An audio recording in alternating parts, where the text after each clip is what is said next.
con el auspicio de Kaufman. Oakley presenta.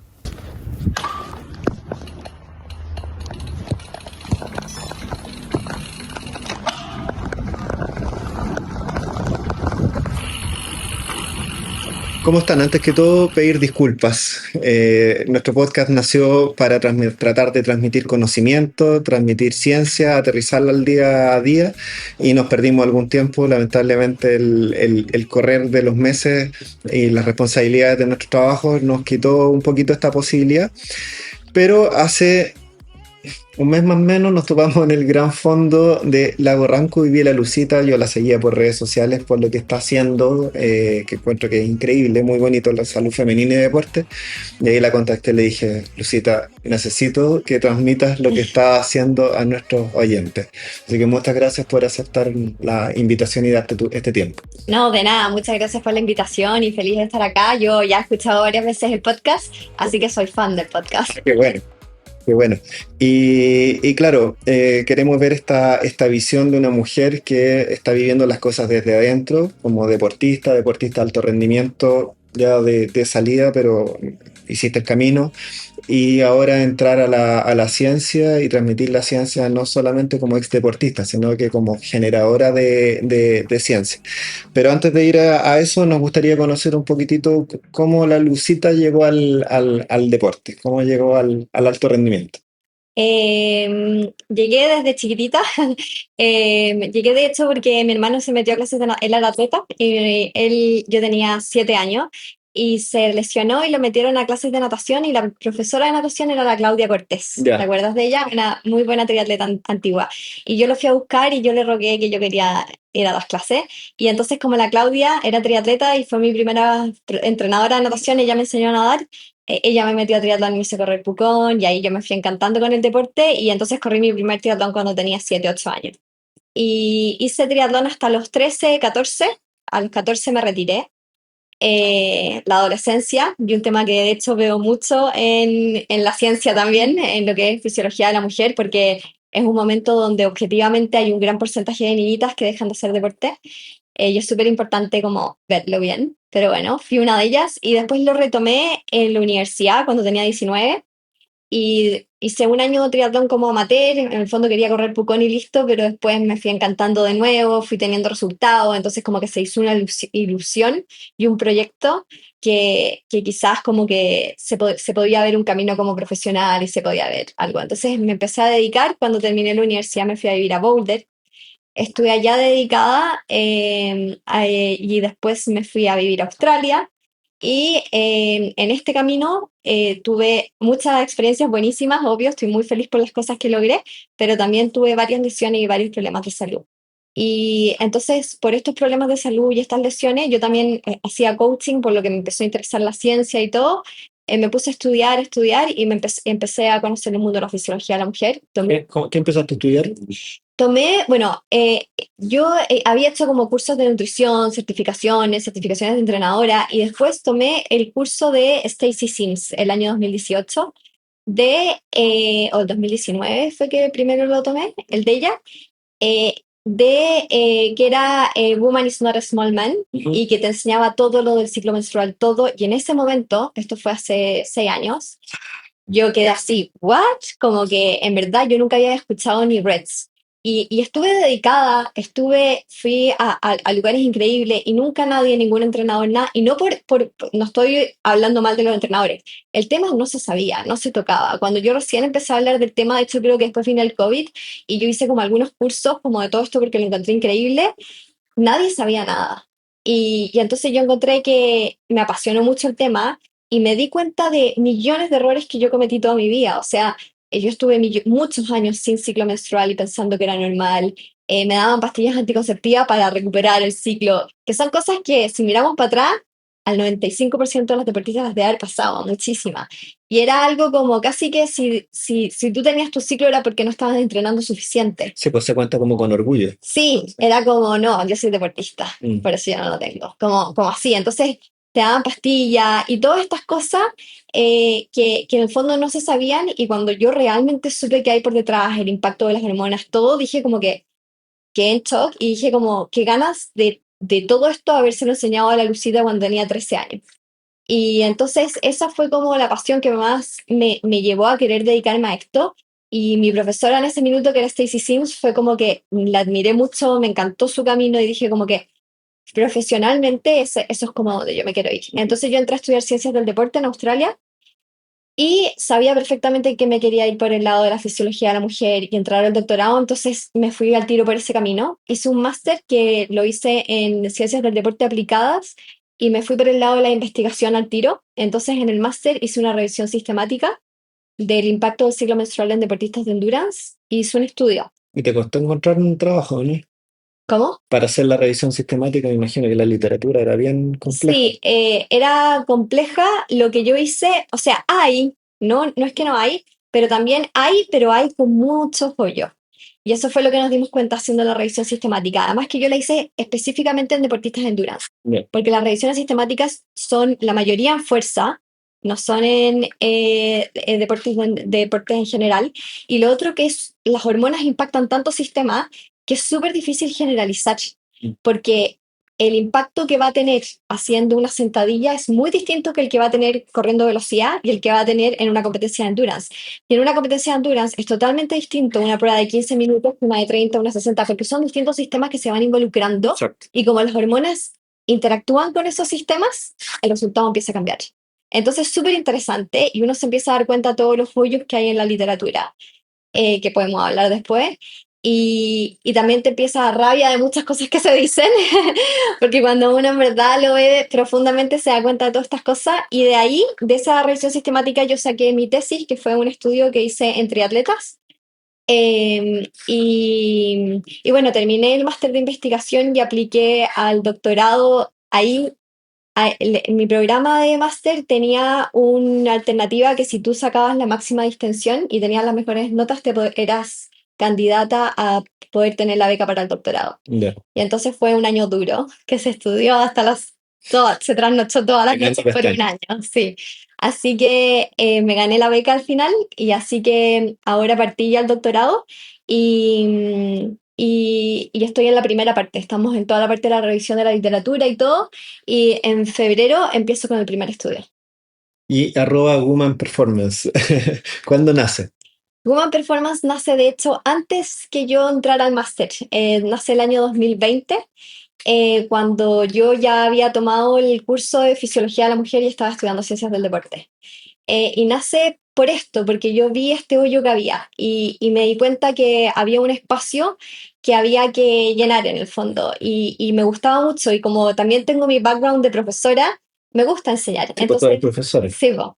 Entonces me gusta enseñar, después hice coaching, como que me gusta esa área. Entonces fue la época del COVID y entonces se dio un espacio para que yo empezara a hacer clases de esto, de fisiología de la mujer y todo, y así partió Woman Performance. Oye, voy a hacer una pregunta controversial.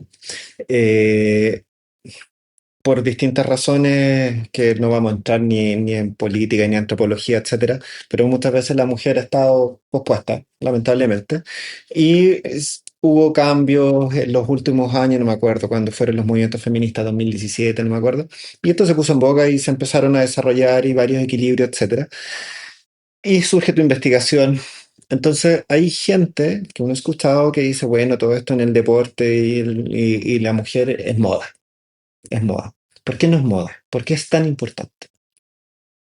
Porque la mujer y el hombre fisiológicamente son muy diferentes y sabemos que el que nosotros, cómo nosotros entrenamos o cómo nosotros nos alimentamos, todo esto tiene una base científica, viene de estudios. Y el 90, o sea, solamente hoy día el 7, hace 5 años atrás era el 6% de los estudios son realizados exclusivamente en mujeres. Entonces, ¿cuál es el problema? Que la gran mayoría de los estudios son realizados en hombres y de ahí se generaliza a la mujer. Y se dice, por ejemplo, un ejemplo, el hombre tiene que consumir X gramos de proteína debido a todos estos estudios. Y la mujer le vamos a dar un poco menos porque ella es más chica. El problema es que la mujer no es más chica, no es un hombre pequeño, somos fisiológicamente distintos. Entonces, muchas de las cosas de cómo funciona el hombre, la mujer funciona diferente. Y muchas veces no necesitamos menos, como el caso de la proteína, necesitamos más. gramos por kilogramo de peso que el hombre. Entonces, varias cosas así, después lo mismo de cómo entrenamos, algunos protocolos, incluso el protocolo del sauna.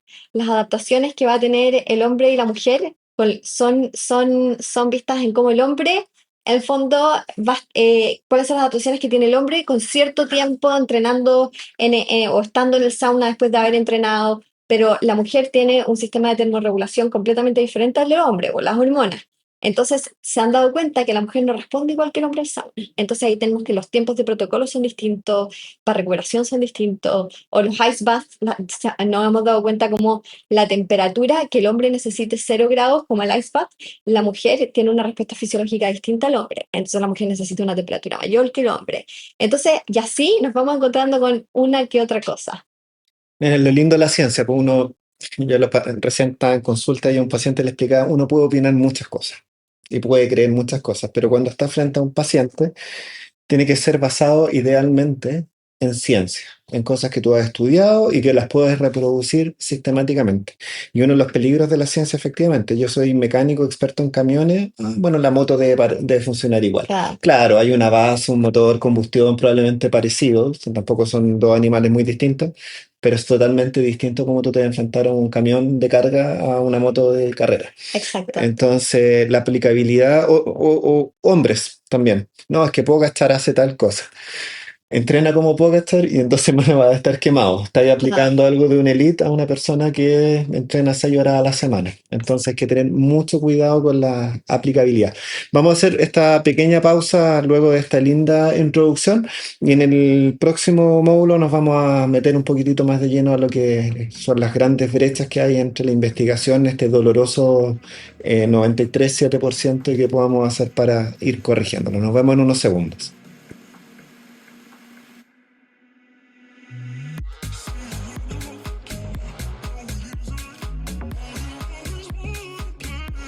Bueno, ustedes saben, nosotros vamos haciendo estos pequeños módulos por si es que hacen una pausa, están haciendo rodillos, están en el auto, etcétera. Así que para que no perdamos los focos, vamos haciendo estos mini recesos. Y nos dejaste enganchado en el módulo anterior de que había un sorprendente del 100% de estudios de investigación en fisiología deportiva, solamente un 6, ahora 7% están focalizados en mujeres. ¿Por qué se incluyen tan pocos estudios, tan pocas mujeres en los estudios de investigación? Yo creo que para responder esa pregunta nos tenemos que ir como a la historia de la mujer. Sabemos que la mujer fue excluida del deporte. Antiguamente solamente el hombre, por ejemplo, era aceptado en los Juegos Olímpicos. La mujer fue aceptada en una maratón. Sabemos la historia de cómo... La cara de velocidad. ¿Te sabías eso de la bicicleta o no? ¿No? Que la mujer cuando empezó a andar en bicicleta, voy a inventar el año, no me acuerdo, 1800 y tanto, y empezó a andar en bicicleta y ya podía salir de la casa y desplazarse mucho más allá de los 300 metros alrededor de la casa, y eso era mal visto. Entonces, hubo diagnósticos de médicos que daban una enfermedad que era la cara de velocidad, algo así, Mentira. que era porque las mujeres andaban en bicicleta, por lo tanto la mujer no debe andar en bicicleta. Cacha, Y ese sesgo, claro, parte desde los 3 años. claro. Entonces, bueno, como sabemos, tenemos esta historia. De hecho, recién París fueron los primeros Juegos Olímpicos con 50% mujer, 50% hombre. Recién ahora. Entonces, si nos damos cuenta, los estudios eran para que entrenar, para mejorar. Entonces, ¿quiénes estaban compitiendo y qué era lo importante? Los hombres. Entonces, partió así el tema. Al final solamente estudiaban los hombres. Y después, cuando empezaron a incluir mujeres, se dieron cuenta que las mujeres tienen un ciclo menstrual, que tienen hormonas. Entonces, muchas veces los investigadores decían, pucha, si viene en esta fase o en esta fase nos va a echar a perder el estudio porque no sabían hasta qué punto. Embarazan. Sí, como que habían muchas limitaciones y después es mucho más caro estudiar a mujeres. Es más complicado, es más caro, o sea, incluso nosotros ahora haciendo los estudios, si tú tenés que hacer, es más caro, ¿ya? Y después tenés que examinar las hormonas con examen de sangre para que sea un estudio de calidad, porque de ese 7%, de hecho, solamente el 5% considera el ciclo menstrual y del 5%, que era 4 o 5, no me acuerdo bien, del 4 o 5 que considera el ciclo menstrual, solamente el 0,5 lo hace con calidad metodológica. Nada. ¿Cachai? Que porque es muy distinto hacer que te digan, estoy en mi fase no sé cuánto, a chequearlo hormonalmente. Porque de hecho, cuando hemos visto la diferencia entre los que chequean hormonalmente y los que no, se han dado cuenta que cuando chequeas hormonalmente, el 30% de la muestra la tienes que sacar porque no está ovulando. Entonces también hay un gran porcentaje de mujeres que no ovulan. Entonces todo esto complica la situación, es más complicado, es más difícil. O sea, uno haciendo los estudios, queréis que para que sea fase lútea, tiene que haber cierto nivel de niveles de progesterona. Hacemos que la deportista venga 7 días después de haber ovulado, pero llegó ese día y no marcó los niveles de progesterona, hay que esperar al mes siguiente. Entonces, si te fijáis, incluso haciéndolo bien es súper complicado. Entonces, lógicamente, eso deja que muchos investigadores no toquen el área y no quieran meter mujeres, o muchas veces la meten simplemente para ampliar la muestra, pero no están considerando nada de su ciclo menstrual. Y yendo a la práctica, que tú algo mencionaste al principio, mencionaste, bueno, la amenorrea, mencionaste el RETS. ¿Cuáles son como las consecuencias prácticas de no investigar la salud femenina? ¿Cómo puede afectar esto a Alejandra González que nos está escuchando? Bueno, de partida, porque Alejandra González puede estar haciendo muchas cosas que no son para ella. O como hablábamos, como de esa Lucita chica que no tenía idea de nada. O sea, yo pensaba que estaba haciendo todo bien y estaba 7 años sin menstruación, tomando pastillas anticonceptivas para poder menstruar, con cargas de entrenamiento y con protocolos que no tenían. Y tenemos mujeres que son más sensibles que otras. O sea, hemos visto estudios, por ejemplo, en lesiones, como por ejemplo durante la ovulación hay un aumento de laxitud. En la fase lútea tardía tenemos más lesiones musculares y eso no es en todas las mujeres, lógicamente, pero cuando tenemos una mujer que tiene prontuario de problema de tendones y ligamentos, hay que hacer una adecuación estos días, no como los hombres de 3 semanas de carga, una semana de descarga. Entonces, si es que nosotros supiéramos realmente cómo funciona la mujer, todas esas adecuaciones harían que Alejandra Pérez o la que nos esté escuchando pueda llegar mucho más lejos y pueda sacar el mejor potencial de ella y no esté haciendo una pauta que en realidad es basada en la fisiología del hombre y que muchas veces, aquí tampoco yo quiero decir que las mujeres son todas iguales y tampoco estoy de acuerdo con esos TikTok que dicen que hagas HIIT en fase folicular y yoga en fase lútea, porque eso tampoco está basado en la ciencia. Entonces no es ninguno de los dos extremos. Y es mucho más complicado y por eso es el camino que a veces es un poco difícil y muchos entrenadores dicen, no, es mentira, puro cagüín la cuestión, porque obviamente es el camino difícil, pero el camino al final es la mujer y si una mujer está teniendo problemas o no está alcanzando su mejor rendimiento, se da cuenta que están pasando cosas, creo que hay que revisar ahí cómo poder entender un poco la fisiología de la mujer para ver qué podemos hacer para poder llevar a esa mujer un poco más lejos. Dos cosas. Uno, el otro día escuchaba y me hizo mucho sentido. El cerebro humano está hecho para certezas y lamentablemente la ciencia son más dudas que certezas. Es raro que tú tengas una certeza, muy raro. Y si la tienes, cuestiónatela porque puede haber un error. Entonces siempre es cuestionamiento, por eso es mucho más fácil para la gente irse por el camino de las certezas que no siempre están apegadas a la realidad ni a la fisiología. Sí. La respuesta es fácil, exacto. Así que ojo con eso. Pero algo lo mencionaste y me acuerdo de año, no sé, 2018, 17, hace harto tiempo, un entrenador que lo voy a mencionar porque es muy sabio, aprendí mucho de él, fue profesor mío, que es Ricardo López, que es entrenador de ciclismo, sobre todo de mountain bike, pero tiene algunas ruteras que andan espectacular. Y en ese tiempo tenía pocas niñas, o sea, eran más hombres que mujeres en bicicleta. Como siempre. Cada vez menos, yo diría que se iba equilibrando la vez. Y él tenía pocas mujeres, y me acuerdo que fue muy sabio porque generó la inquietud y me dijo, él te trata de Don. Don Gino, todavía no logro entender bien cómo entrenar a una mujer. Que encuentro que habla de una sabiduría gigante, porque bueno, las mujeres son distintas. No, él se traspasó la responsabilidad de él. Algo yo no entiendo. Me imagino que lo entendió, porque hoy en día tiene a unas chicas que andan perfecto, campeonas del mundo, campeonas sudamericanas, panamericanas, entonces probablemente lo entendió y lo está haciendo bien, no lo he hablado nuevamente. Pero uno ve muchas veces mucha reticencia en entrenadores que también muchas veces son más hombres que mujeres a esto. ¿Por qué tú crees que hay tanta reticencia en entrenadores, incluso deportistas, a hablar de ciclo menstrual, de hormonas, de rendimiento en la mujer? Yo creo que hay un poco de miedo. Yo creo que hay un poco de miedo porque los entrenadores lógicamente se formaron y aprendieron. Y el problema es que teníamos que la mayoría de la ciencia viene basada en hombre, entonces todo lo aprendieron en hombre, entonces que ahora le vengan a decir, oye, ¿sabéis qué? No es así con la mujer. Es que yo siempre lo he hecho así. Sí, yo siempre lo he hecho así, tú esta campeona. Sí. Es lo que decíamos, si tiramos 10 huevos a la pared, lógicamente algunos huevos van a sobrevivir.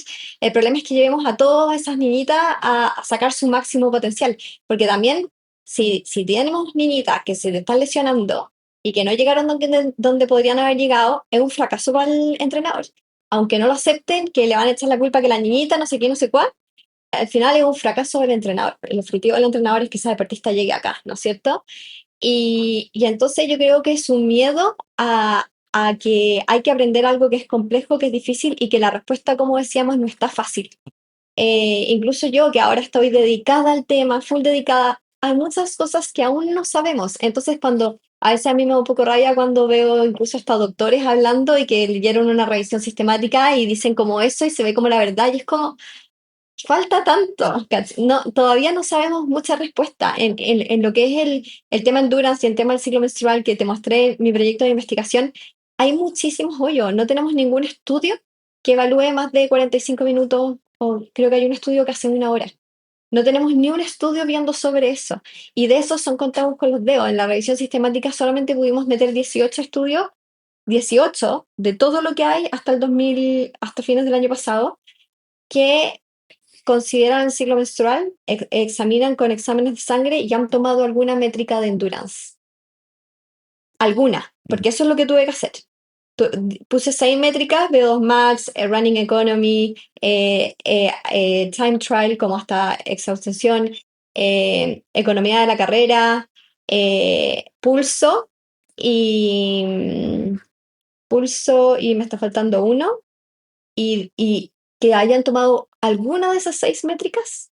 En deportes de endurance solamente habían 18 estudios. Mm. Y entonces muy poquito. Entonces, lógicamente, nosotros podemos, hay muchas teorías, pero de la teoría a la práctica no siempre es así. Porque muchas veces tenemos una teoría a nivel celular, pasa esto, pero después cuando lo ponemos en la práctica no se refleja igual. Es lo mismo cuando hacemos estudios en rata, a nivel celular la progesterona y el estrógeno hace esto, pero cuando lo ponemos en seres humanos no es tan igual. Y después tenemos también diferencias individuales. No todas las mujeres responden igual.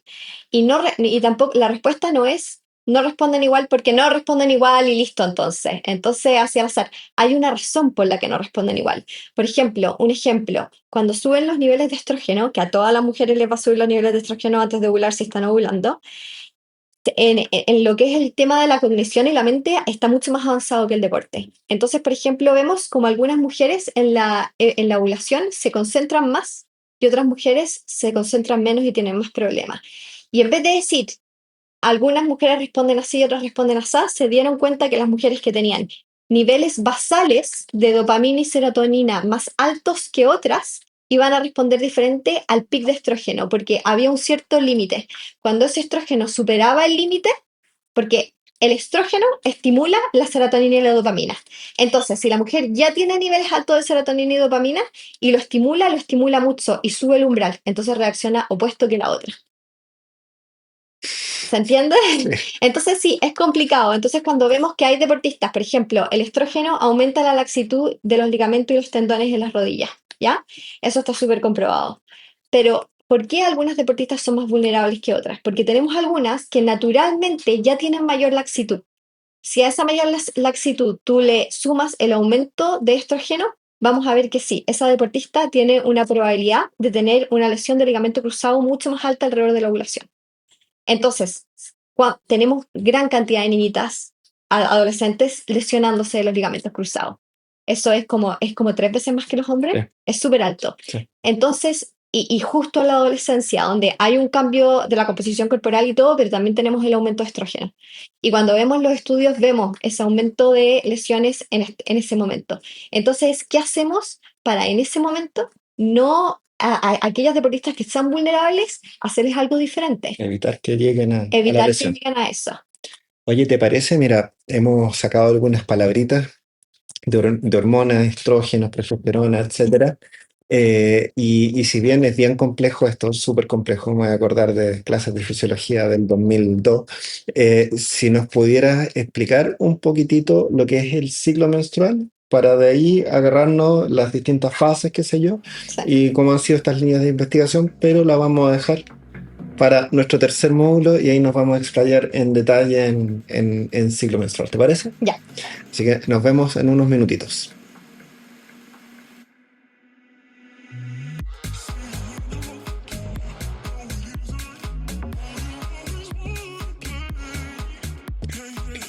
Bueno, como adelantamos, Lucita, ¿qué es el ciclo menstrual? ¿Cuáles son las fases? Ovulación, fase lútea, cosas que hemos mejorado, sí, que nos han mencionado. Si nos pudieras explicar en sencillo, ¿en qué consiste? Ya, el ciclo menstrual dura entre 22 a 36 días. Cualquier cosa entre eso es normal. El día 1 es el día que llega la menstruación y es cuando las hormonas están más bajas. ¿Ya? Es el punto de la menstruación, la hormona es más baja y con esto la primera fase se llama la fase folicular. Entonces son dos fases. La primera fase, que es la fase folicular, la primera parte es con la menstruación y luego se acaba la menstruación y las hormonas, la estrógeno empieza a subir, que es la segunda fase de la segunda parte de la fase folicular y llega a un pic de estrógeno que va a hacer que venga el pic de LH y así que venga la ovulación. LH hormona luteinizante. Sí. Entonces, ovulamos y la ovulación marca el cambio de fase folicular a fase lútea.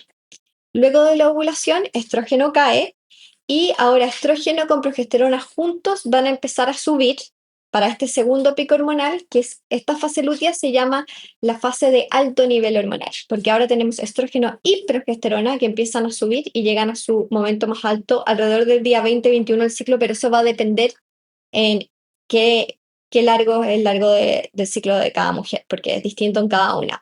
Y por eso es importante entender que no todas ovulan el día 14, que no, como que hay que conocerse mucho a uno misma. Y esta es la segunda fase que se llama la fase lútea. Y cuando el cuerpo se dio cuenta, lo voy a hacer de forma sencilla, que no viene una guagua en camino, hay una respuesta inflamatoria, por lo que los niveles hormonales de estrógeno y progesterona caen. Y al caer estos niveles hormonales tenemos toda esta etapa llamada la parte premenstrual, que es parte de la fase lútea o la fase lútea tardía. Y finalmente nos llega la menstruación y empieza de nuevo todo el ciclo. Entonces tenemos fase folicular, con la menstruación al principio, la ovulación en la mitad, y después fase lútea, que es la fase de alto nivel hormonal, y la parte final de la fase lútea es la fase premenstrual. Y llega ahí. Y bueno, uno en un hombre hablamos en el receso, es bien sencillo estas cosas, y mide testosterona y siempre niveles de testosterona alto y todos los días igual. Bien sencillo. Bueno, los niveles de testosterona en las mujeres son Cambian. y bajitos. Sí, mucho más bajo que el Mucho más hombre. bajo, Pero de imagínate. hecho también cambian porque durante la ovulación aumenta la testosterona en la mujer. Entonces, ¿por qué es tan importante identificar esta fase y según eso empezar a hacer en los periodos de entrenamiento? Periodicidad. Eso, gracias, con una mujer. Ya, estas hormonas no solamente impactan el sistema reproductivo, sino que impactan muchos sistemas del cuerpo. De hecho, tenemos receptores hormonales en todos los sistemas, en el corazón, en los pulmones, en las rodillas, en los ligamentos, en el cerebro. Entonces, cuando estas hormonas suben y bajan, estas hormonas se unen a estos receptores y empiezan a tener funciones en otras partes. Entonces, un ejemplo, por ejemplo, el aumento de estrógeno hace que haya más grasa circulando en el cuerpo y la mujer tiene, de hecho, en la fase lútea se hace una especie de resistencia a la insulina, es más difícil acceder a la reserva de glucógeno. Entonces, algo tan simple como el carbo loading en la mujer no funciona igual en la fase folicular y en la fase lútea. Entonces, lógicamente, si estamos teniendo diferencias de dónde estamos sacando nuestro combustible para el entrenamiento, las estrategias pueden cambiar de nutrición que necesitamos. O, por ejemplo, hay una caída de volumen plasmático en la fase lútea o progesterona compite con aldosterona en la retención de sodio. Entonces, cuando sube progesterona, tenemos más excreción de sodio las mujeres. Por eso también se dice que quizás esto tiene que ver con estos estudios que nos están demostrando más lesiones musculares en la fase lútea, puede tener que ver con la más probabilidad de deshidratación de la mujer en esta fase. Por el tema del cerebro, vemos que hay una conexión neuromuscular que es más lenta. Entonces, todo esto va a estar afectando el deporte de distintas maneras. Y también no a todas las mujeres iguales. O sea, hay ciclos distintos, hay niveles hormonales distintos y hay cosas fisiológicas de cada una que va a hacer que reaccionen distintos. Entonces no es tan simple el tema, pero lógicamente va a estar afectando a la mujer de gran manera o de manera un poco más pequeña, pero de alguna forma va a estar afectando a la mujer y por eso es importante entender nuestro cuerpo y entender qué está pasando, entender nuestra fisiología para saber qué podemos hacer. Pero, por ejemplo, voy a inventar algo totalmente ficticio. Yo no hago triatlón, pero imagínate, tengo el campeonato nacional de triatlón el 14 de marzo, da lo mismo. Entonces, mi entrenador me va a hacer un periodo base, etcétera, harto rato, después vamos aumentando las cargas y las últimas 2 semanas bien bravo y después baja un poco, viene la carrera, los 3 días antes yo empiezo a cargar el carbohidrato y tengo la carrera y listo. Fue súper fácil. Tú tienes un ciclo menstrual y tienes la misma carrera el 14 de marzo. ¿Cómo lo hago entonces? ¿Cuál es la propuesta? ¿Puedo alterar ese ciclo menstrual en las mujeres para que yo llegue en la mejor fase o en qué fase al 14? ¿O tengo estrategias de carga de carbohidratos distintas? ¿O tengo... Ya, ¿Cómo le programarías una carrera objetivo? primero hay que entender que esta pregunta me la hacen harto, ¿qué pasa si alteramos el ciclo menstrual? Si tú estás alterando el ciclo menstrual, tú estás poniendo hormonas sintéticas. Sí. No lo estás alterando, lo estás inhibiendo. Cada vez que se pone hormona sintética, como pastillas anticonceptivas, eso es un inhibidor de las hormonas naturales. Entonces, una mujer que está bajo pastillas anticonceptivas no tiene un ciclo natural, no tiene una ovulación, Mm. no tiene fase folicular y fase lútea. Es completamente distinto. Y estás creyendo que estás solucionando un problema porque crees que ellos van a llegar en un mal momento, porque objetivamente no hay mal momento. Eso lo podemos hablar después. Crees que estás llegando en un mal momento y le pones pastillas anticonceptivas y estas pastillas anticonceptivas son distintas y también son hormonas y no funcionan igual que las hormonas naturales. Muchas veces nos hemos dado cuenta cómo, por ejemplo, y tienen varias cosas que no a todas, y depende de la pastilla, porque si ya sabemos poco del ciclo menstrual, en las pastillas sabemos menos. Hay estudios y sabemos algunas cosas, pero sabemos menos porque hay distintos tipos de hormonas, distintas generaciones. Entonces es mucho más complejo el mundo y habría que hacer cada pastilla por separado para estudiarlo. Pero de hecho hemos visto que no tienen el mismo efecto el estrógeno natural que el estrógeno sintético. Hemos visto, por ejemplo, cómo el estrógeno, que es una hormona anabólica, debería aumentar, ¿no siento?, la fuerza, el tamaño muscular, que es lo que se dice de la ovulación en algunos estudios, y vemos cómo las pastillas con altos niveles de estrógeno aumentaban el tamaño del músculo, pero no la fuerza. Mira, Entonces no era transferible. Entonces cuando estamos en deporte, que el peso es importante, o después hemos visto cómo las mujeres que toman pastillas anticonceptivas tienen una peor calidad de microbiótica, el gut, sí. una menor calidad de flora. Y hay 3 probióticos que son súper importantes en los deportistas y no los encontraron en las mujeres con pastillas anticonceptivas. Tenemos más niveles de inflamación, tenemos, tenemos un sistema más como oxidativo, una temperatura corporal más alta. Entonces hay varios temitas que hay que tener cuidado. Yo partí diciendo que no nos gustan las cosas concretas, pero en la medida de lo posible. Entonces, si tú estás como entrenadora, como coaching o fisióloga de una mujer, ¿preferirías que no tuviera, Que no tome pastillas que no tomara anticonceptivas. pastillas anticonceptivas? Ya. Obviamente caso a caso y hay distintas situaciones, pero en resumen, Me gusta marcarla, porque sí, después dicen, pucha, dice que las pastillas, yo no digo que las sí. pastillas anticonceptivas sean malas, pero digo que tenemos que, quizás en su caso, Si puedo elegir ser... no usarlas, porque a veces, si ¿Y puedo, para qué la estás usando? sí. ¿La estás usando para inhibir un ciclo natural porque tienes la visión de que el ciclo no sé qué? Porque sí o sí van a pasar cosas. Hemos visto que aumentan los niveles de estrés, y quizás no en todas. Entonces no es como, ay, yo tuve una súper buena experiencia, buenísimo, pero los estudios no nos están mostrando eso. Yo te estoy diciendo solamente lo que dicen los estudios. Entonces, Alejandra González, la niña que pusimos de ejemplo al principio, nombre ficticio, te dice, ok, no voy a usar pastillas, en verdad la estaba usando porque me las dejaron desde siempre, por comodidad, porque no quería menstruar, da lo mismo. Y dice, ya, las voy a dejar. Pero tengo el nacional del telón en 14 semanas, yo lo quiero hablar. ¿Cómo puedo hacer para optimizar y llegar en mi mejor momento a las 14 semanas? No sé Bueno, si lo entiendes. sí, obvio, pero no, yo no conozco a Alejandra González de cómo le afecta su ciclo menstrual. Entonces, lógicamente, habría que, o sea, si es que vamos a considerar el ciclo y si es que habría que hacer un monitoreo previo, entender cómo se siente, lo que yo siempre digo, como que monitorear el ciclo, saber cuánto dura tu ciclo, cuándo ovula, están anotando matrones. Mucha gente dice, no, a mí no me afecta. Yo, si miro para atrás, digo, no sé si me afectaba o no me afectaba. Bueno, no tenía, pero no sé si me afectaba o no me afectaba, como cuando ya volví a tener su ciclo. Pero después cuando te pones a anotar, empiezas a encontrar patrones. Oye, me lesioné, tuve no sé qué. De nuevo me pasó. Ahora de hecho me llegó una deportista que había tenido varios desgarros. Y les dije, vamos para atrás y anotemos todas las veces que te desgarraste. Todas las veces que se desgarró había sido con altos niveles hormonales. Mira, pero, por ejemplo, si pregunta muy básica. Yo podría ganar o tener un rendimiento bueno, entonces, independiente, es que el 14 de marzo no va a cambiar.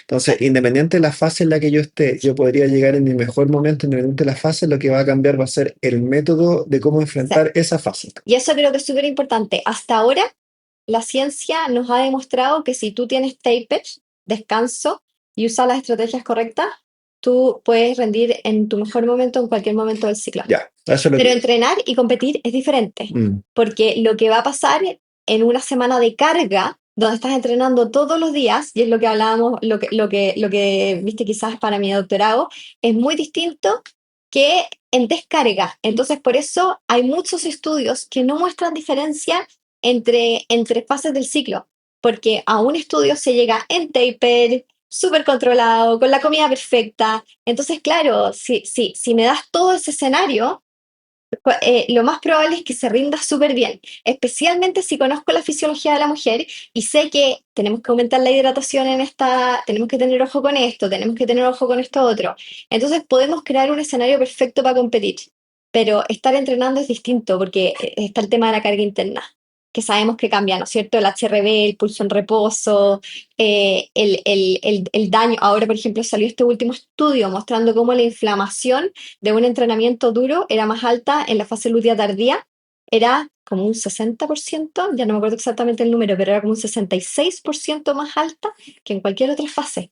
Entonces, lógicamente, la probabilidad, si en esos minutos le estáis dando carga y le dais de nuevo, y le dais de nuevo, y le dais de nuevo, que esa deportista se lesione, es mucho más alta que en otra fase.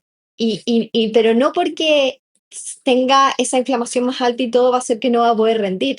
Entonces, por eso yo siempre digo, es muy distinto entrenar y competir. Y el hecho de entrenar con el ciclo menstrual no significa que tú solo puedes competir bien ciertos días del ciclo menstrual. Todo lo contrario. Al final, todos tenemos un ciclo, aunque no lo quieras ver y aunque lo quieras negar, te está basta. pasando igual. Oye, hay una pregunta que se desvía un poquito de esto, pero me va a matar una persona que es una amiga que escucha el podcast y que eligió ser mamá ahora, entonces está embarazada. Cambia mucho la forma de entrenar, obviamente depende de la fase del embarazo, pero en el embarazo o en el puerperio, etcétera. Bueno, si creemos que durante el ciclo menstrual las hormonas cambian, en el embarazo los niveles llegan a subir 60 veces. Entonces, imagínate el nivel hormonal que están teniendo las embarazadas. Y acá de nuevo va a ser súper individual. Hay mujeres que pueden tolerar mucho más y se sienten mucho mejor que otras. Y hay mujeres de hecho, hay muchas mujeres que sienten esa laxitud demasiado en el embarazo y es por eso. Tenemos altos niveles de estrógeno y por eso es súper importante la preparación física durante el embarazo. Mm. Em, entonces, cambia mucho, obviamente que cambia mucho, obviamente, el embarazo ya es otro tema, no es mi tema de doctorado, sé como lo básico, leo harto estudio porque me gusta el tema, pero no es mi tema. Pero sí hemos visto cada vez cómo muchos de las creencias que se decían, que no se puede hacer fuerza, que no se puede, es falso, y cómo el deporte es súper positivo para el embarazo. Lógicamente esto es súper personal Exacto. porque hay deportistas que van a tener mucho problema de piso pélvico, que en realidad no pueden porque para ellas no va a ser tan bueno, pero si una deportista no está teniendo ninguna de esas complicaciones, el deporte es súper positivo. Que entrenen fuerza es súper positivo, que entrenen cardio es súper positivo. Entonces, mientras más se estudia, más nos damos cuenta que si no hay nada alrededor, el deporte es demasiado bueno para la embarazada. Oye, y algo que ha salido por ahí, no me acuerdo la fuente, pero se ha visto como chicas que son deportistas de alto rendimiento, que paran porque eligen ser mamá un tiempo, y cuando vuelven vienen con un booster. ¿Es así? Puede ser, así como puede no ser. Depende cómo tú viviste el embarazo y también cómo tienes tus primeros días con tu guagua. Ya. Porque lógicamente si tenemos una mamá que la guagua le llora toda la noche y que está teniendo unos primeros meses difícil, no lo va a tener. Pero sí, durante el embarazo hay varios cambios fisiológicos. Y si tú haces deporte y puedes aumentar, y esos cambios fisiológicos muchos se quedan. Mm. Entonces, si tú puedes aumentar, de hecho, ahora salió un estudio de todos los cambios fisiológicos que habían a nivel cardiovascular, que deberían aumentar el rendimiento deportivo y que se quedan.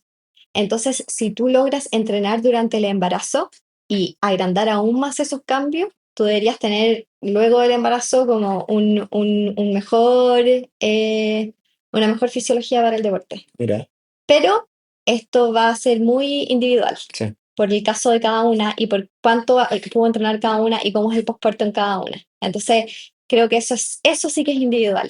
Pero de hecho hay un estudio que mostraba el porcentaje de las deportistas, monitorearon a, no me acuerdo el número, pero eran muchas. Eran más de 50 atletas profesionales, corredoras de distancia, media distancia, 1500, 3000.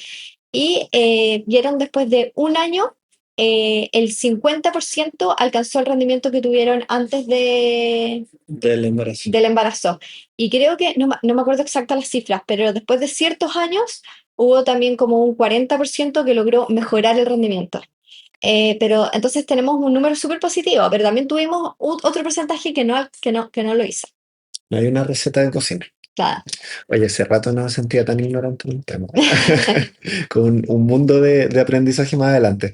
Vamos a detenernos entonces y vamos a hacer nuestro cuarto módulo y ahí te voy a pedir como algunos tips como directos o qué es lo que te interesa transmitirle a nuestras auditoras de este podcast, a entrenadores como puntos críticos y a la Lucita de 10 años. Ya. ¿Qué te habría gustado escuchar a esa edad cuando estabas iniciándote en el deporte? Así que volvemos en unos segundos.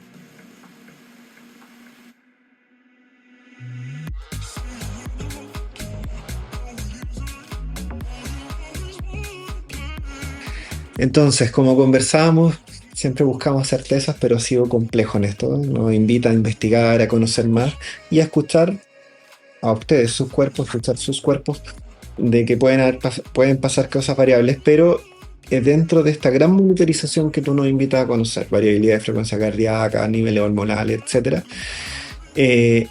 ¿cuáles son los que deberían tratar de medirse lo más seguido posible y cada cuánto tiempo?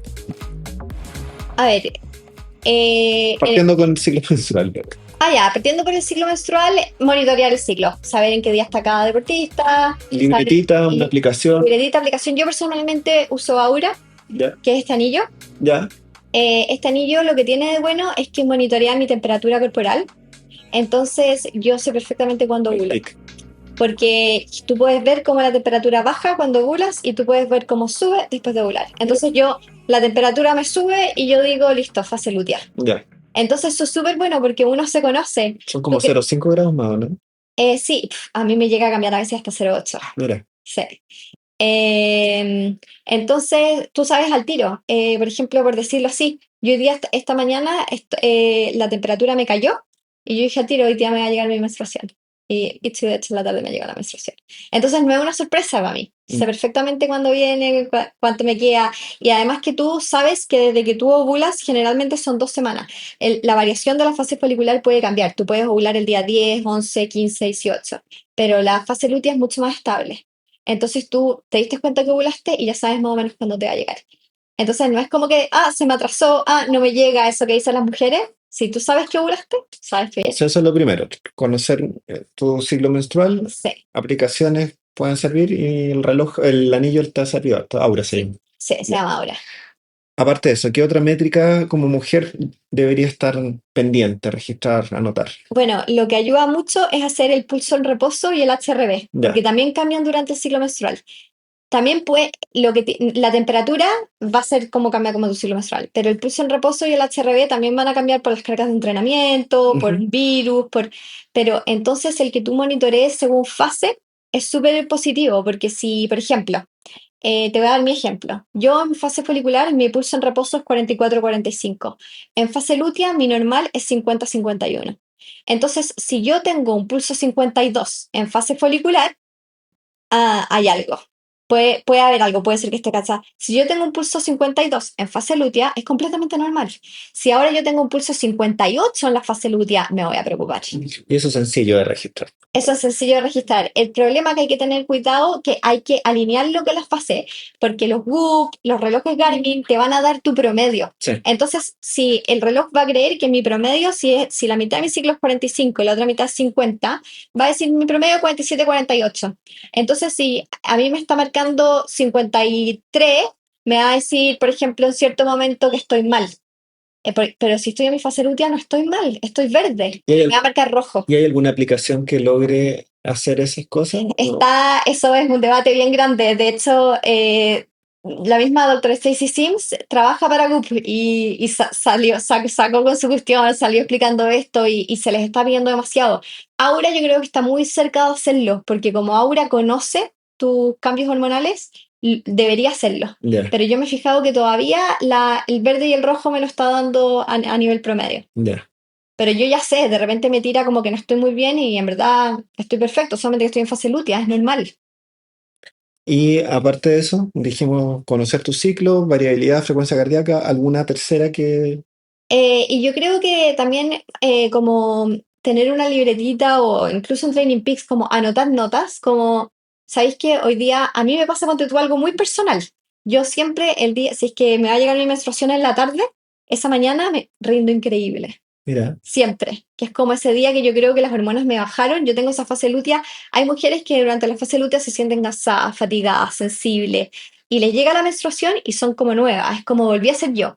Y hay otras mujeres que son muy tienen muchos síntomas, entonces les llega la menstruación y lo pasan pésimo, pobre. Entonces es todo lo contrario, es como que los últimos 3 días y quizás los primeros 3 días lo pasan pésimo. Entonces también hay esa diferencia individual. Entonces, empezar a notar esas cosas, o si eres una persona que se tiende a enfermar de resfrío, anótalo, porque también el sistema inmune afecta. Entonces, si siempre si te das cuenta que empiezas a conocer estos patrones, oye, sabes que siempre que me enfermo es más o menos estos días. Entonces uno puede empezar a hacer cosas, las lesiones, enfermarse, cómo te sientes en los entrenamientos. Entonces se pueden adecuar cosas.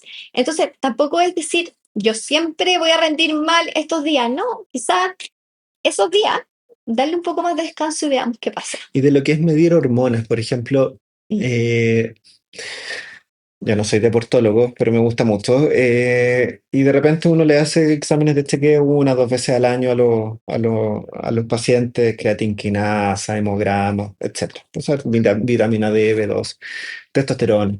En una mujer, ¿vale la pena medir 100%. exámenes? ¿Cuándo? ¿Cada cuánto tiempo? Creo que es súper importante, sobre todo en deportistas, que sabemos que el 30% de las deportistas no ovulan. Entonces, no porque estén menstruando significa que van a ovular. Ya, importante eso. Súper importante, Importante. porque eso significa que podemos estar en un cuadro de REDS Mm. y la deportista está menstruando. ¿Nos puedes, sin arrancarnos el tema, porque hemos hablado del REDS y no lo explicamos? Sí. REDS, Relative Energy Deficiency in Sports, que significa que la energía relativa en el fondo es insuficiente. Esto pasa cuando la deportista no está consumiendo la cantidad de calorías o incluso ahora en los últimos estudios nos dicen que no es solamente cantidad de calorías, sino cantidad de carbohidratos que el cuerpo necesita para la actividad que está realizando, por lo cual el cuerpo empieza a priorizar qué es lo más importante para la vida. Entonces el cuerpo se da cuenta que no tiene mucha energía y el corazón tiene que seguir latiendo, hay que seguir respirando, entonces vamos a empezar a apagar cosas que son secundarias. el Garmin te dice que a poca batería y el GPS ya te lo mide cada 5 minutos y no segundo a segundo. Sí. Modo suspensión, ¿no? Modo suspensión, eso mismo. Entonces, ¿cuáles son una de las cosas que apaga? El ciclo menstrual. Entonces va a haber una inhibición hormonal, los niveles de cortisol suben, las hormonas se empiezan a apagar y se pierde el ciclo, se tiene ciclos irregulares o se tiene ciclos anovulatorios. Pero el problema es que como esta hormona no solamente afecta el sistema reproductivo, son varios los sistemas que empiezan a fallar. Empieza a fallar todo lo que es la parte inmunológica, la parte ósea, que antes se llamaba la triada de la deportista, que era baja disponibilidad de energía, no llega la menstruación y densidad ósea. Sí. Que disminuye la densidad ósea. Pero hoy día se dieron cuenta que va mucho más allá, entonces se llama REDS. Y es este complejo de varios sistemas. Y ojo, no a todas les van a afectar todos. No es como, ya, yo no tengo una vez tenía una deportista que me decía, sí, pero es que sabéis que yo no me he lesionado, así que no estoy en REDS. Y yo, ¿no tenés ciclo menstrual en cuántos años? ¿Qué está pasando con los niveles de ansiedad, de estrés, de ataques de pánico? Entonces, te das cuenta que no todo a todo, pero en algún minuto va a llegar. Como dicen, el Reach es silencioso, iba por dentro empezando a apagar sistemas. El sistema cardiovascular, el sistema gastrointestinal, o sea, sabemos que los deportistas generalmente que tienen Reach andan con bastante dolor de guata. Toda la parte psicológica también es súper fuerte y va para los dos lados. Y volviendo entonces, ¿qué hormonas mediría y cuándo, cada cuánto tiempo? Bueno, si es que primero es de chequeo, una vez al año de todas maneras, saber si es que de chequeo, si una deportista en verdad se alimenta bien, sabe perfectamente que se alimenta bien, tiene ciclos menstruales regulares, puede ver si está ovulando con la temperatura, pero de chequeo todos los años, si es que aparece un problema, al tiro, hacer chequeo hormonal, pero si es que el chequeo que hay que hacer en el fondo sería de todas maneras el T3, T4, estrógeno, progesterona, FSH, por Ya. ejemplo. Y lógicamente niveles de cortisol para saber si hay algo más, leptina, etcétera. Yo creo que cualquier ginecólogo va a poder decir las hormonas que hay que hacer. ¿Testosterona también? Testosterona también. Generalmente el cuadro, cuando hay un REDS, es que disminuye la testosterona, aumenta cortisol y lógicamente van a disminuir el resto de las hormonas, estrógeno, progesterona y aumenta de hecho colesterol. El año pasado tuvimos una entrevista de lujo, que la Claudia Pérez, que es deportóloga. Entonces, claro, con ella hablamos un poco de lo que es REDS, ahí lo pueden ver en los episodios previos, y lo importante de tener de tratante a alguien que entienda de estas cositas. Lucita, para ir terminando, ¿hacia dónde tú crees que va el deporte femenino para la próxima década, los próximos 10 años? Yo creo que el área de investigación se está viniendo fuerte, por lo menos en Australia hay muchos proyectos, se está poniendo también la parte económica, está creciendo bastante, y de hecho, no sé si te has dado cuenta, pero en las redes sociales el awareness, como la conciencia de REDS, está súper fuerte. Sí. Antes no se hablaba de ese tema, era un tema tabú, y ahora están saliendo no solamente como fisiólogas a hablar del tema, sino las mismas deportistas. Y de salud mental, pues, ¿cómo se llama la gimnasta? Simón Sí, Biles. sí, Ella, que también pues, no voy a la Olimpiada, sí. primero paro, me recupero, Y vuelvo. después sigo. Y creo que eso es súper importante porque creo que, y a mí todavía me sigue dando rabia cuando te conté que de repente uno de esos comentarios es el costo de las deportistas no tener el ciclo menstrual. No hay ningún costo. Si perdiste tu ciclo menstrual no vas a llegar lejos, porque no se puede. Si el cuerpo no tiene energía para tener un ciclo menstrual, ¿tú crees que va a tener energía para que tengas consistencia rindiendo al alto nivel? No va a tener. Tarde o temprano es como hambre para, o sea, Es como, hambre para, pan para hoy, hambre para mañana. es como para aterrizarlo en boga, lo que está más en boga ahora con el tema de los carbohidratos. La vieja escuela salía a entrenar con media botellita de agua y ojalá en ayunas, y hoy en día sabéis que tenéis que ir con mucho carbohidrato porque Sí, si vais a entrenar un motor de carrera, el motor de carrera no anda con parafina, sí. necesita benzina de alto octanaje. Acá más aún. Más aún. Y de hecho, así como en ciclo menstrual pueden haber muchas dudas, hay muchos estudios, que hay todavía un debate político, como yo le digo, el área de la fisiología, porque el área es nueva, entonces va a pasar esto. El área de el REDS no tiene debate político. Si tú veis todos los estudios y todas las fisiólogas van con la misma línea, todas. Hay estudios que todos muestran cómo disminuye el rendimiento deportivo. Pero las pocas cosas que hay certeza. Hay totalmente certeza. Acá sí que no hay, pueden haber deportistas que se demoren más tiempo en que empiezan a aparecer los síntomas que otras. Pueden haber deportistas que aguanten un poco más, pero a la larga todas caen. Bueno, hay pacientes que me dicen, doctor, ¿pero para qué me voy a vacunar? Si yo nunca me he vacunado, nunca me pasa nada. Y yo les respondo, yo manejo curado y sin cinturón de seguridad y nunca he chocado. ¿Qué me diría? Entonces, el hecho que todavía no te pase no significa que estás aumentando las probabilidades Sí, exponencialmente para que ese evento llegue. ¿Para qué llegar? sí. Evítalo. Lucita, ¿cómo me enfoco? Yo no, lamentablemente no tuve hijas, tengo dos niños, así que no sé qué me va a regalar ni cuando sea viejo, pero ¿qué le dirías a la niñita, la Lucita de 7 años que está partiendo con el triatlón? ¿Qué le diría a la entrenadora? ¿Qué le diría a esos padres que de repente presionan mucho a los niños, a las niñas? Bueno, primero les diría que tomen el curso de adolescencia de Woman Performance. Ah, mira, Sí, ahí tenemos el curso que enseñamos como toda esta base y todo. ya, Pero les diría que, bueno, desde chicas entender que lo que hablábamos, la especialización temprana, entender que cuando uno es chico es súper importante hacer de todo, no tener presiones, pasarlo bien haciendo el deporte, toda el área psicológica le diría, que yo creo que lo viene a aprender de grande. mm, Pero creo que todo ese área psicológico también es súper importante. Y después le diría como la importancia de que es que conozcan su propio cuerpo. Hay otros libros también.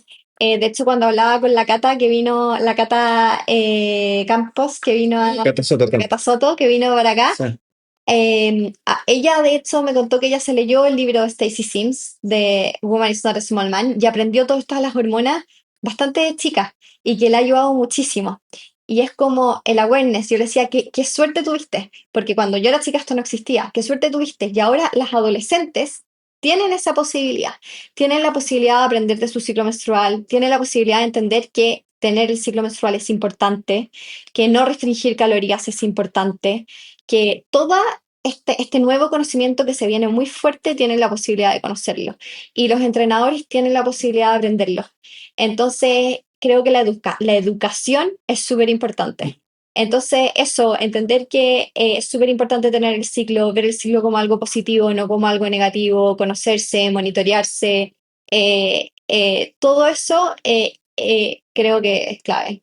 Tú me mencionaste antes que partiéramos grabando las cámaras, se me olvidó el nombre, sí, 4 mensajes como en inglés del entrenamiento en los niños. Ah, sí.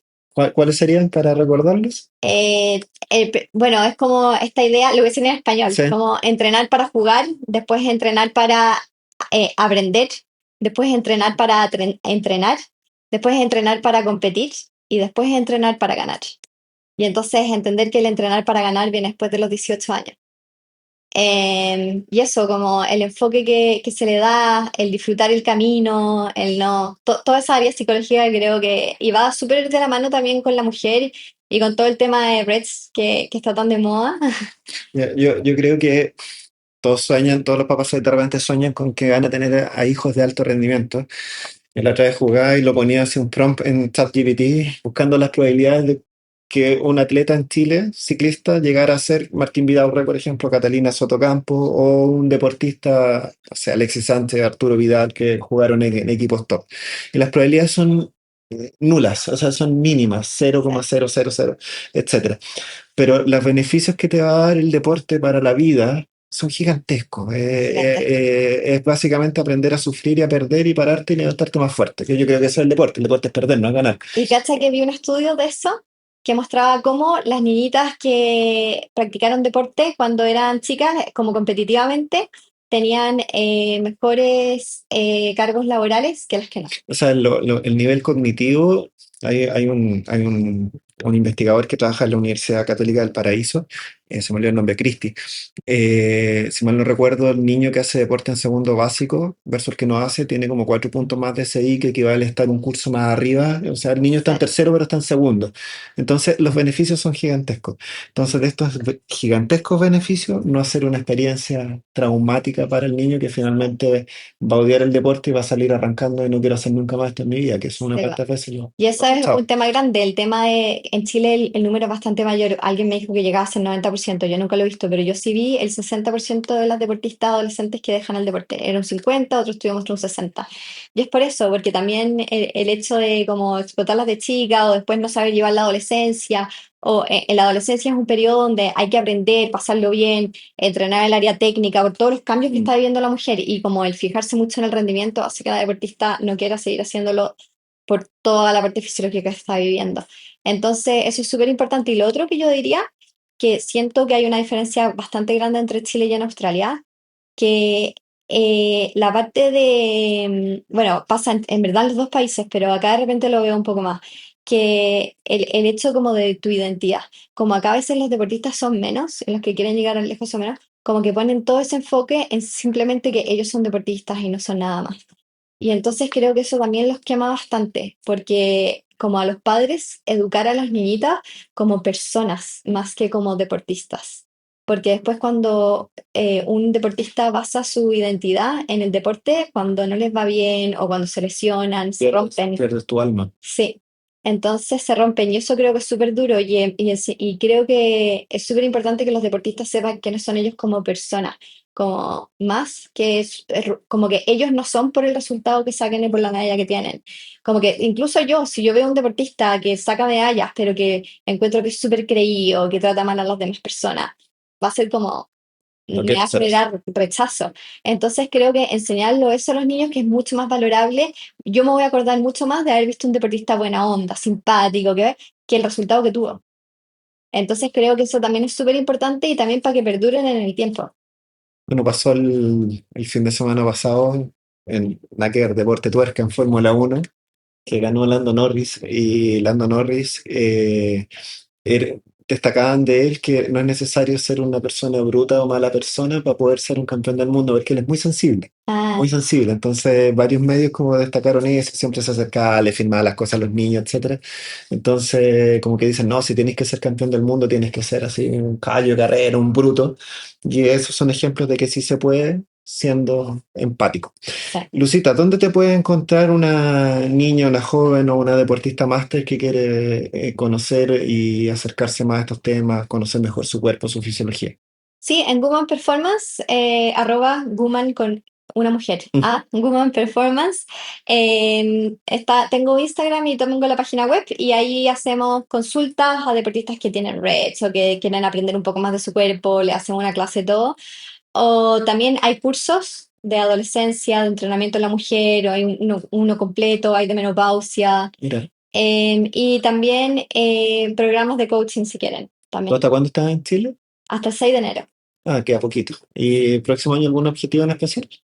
Del doctorado. Sí, O sea, bueno, de hecho ahora me seleccionaron para voy a estar exponiendo en el Congreso de Female Sportswoman en Brisbane. ya. Y ahí voy a exponer mi tesis y también me invitaron por Woman Performance al panel cultural con distintas investigadoras de distintas como partes del mundo para que discutamos cómo se ven en como distintas partes. Así que voy a ir como de Sudamérica, así que súper entretenido. Y así que eso es como una meta y después se vienen los estudios y toda la parte del doctorado que me encanta, así que estoy feliz de llegar allá a darle full a eso. Bueno, quiero felicitarte, agradecer que te hayas dado este tiempo y tratar de evitar si este mensaje le llega al menos a una niña que tiene 7 años y no tenga que pasar por los abandonos que tuviste que hacer tú porque nadie te asesoró bien. Yo creo que ya cumplimos nuestro objetivo. Totalmente, Así sí. que muchas gracias, mayor de los éxitos a ti, a tu pareja allá en Australia, que sigas compitiendo. Te vi muy fuerte en bicicleta, muy fuerte. Y eso, pues, ojalá que nos podamos encontrar en otra oportunidad cuando vuelvas a Chile. Bueno, muchísimas gracias por la invitación. Ojalá, como tú dices, que a alguna niña le llegue el podcast y voy a seguir escuchando los próximos episodios que haces porque son todos muy buenos. Qué bueno. Bueno, eso, que estén bien y nos vemos en una próxima oportunidad. Chao, chao. Chao.